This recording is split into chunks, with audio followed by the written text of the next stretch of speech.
তুমি কি করছো? স্যার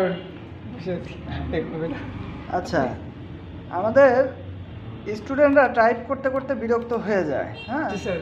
তো স্টুডেন্টরা যাতে বিরক্ত না হয়, টাইপ করতে আরও বেশি আগ্রহী হয়, এর জন্য আমরা কী ধরনের ট্রিক্স বানাতে পারি? স্যার এর জন্য আমরা প্রথমে গুগলে চলে যাব স্যার। আচ্ছা গুগলটাকে স্যার প্রথমে ওপেন করে নেবো গুগলটা।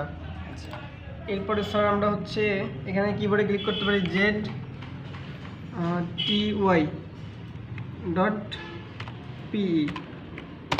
এন্টার করতে পারি স্যার। আচ্ছা এরপরে স্যার এই যে একটা গেম ওপেন হয়ে যাচ্ছে স্যার, নিউ গেম। স্যার এখানে আমাদেরকে কিছু ইয়ে দেওয়া হবে স্যার, FIELDS ওয়ার্ড দেওয়া স্যার। হবে। হ্যাঁ, এই ওয়ার্ডগুলো আমাদের টাইপ করতে হবে, তো জি স্যার। তাহলে মজার সাথে বাচ্চারা টাইপ করতে পারবে বা স্টুডেন্টরা টাইপ করতে পারবে, তাই না?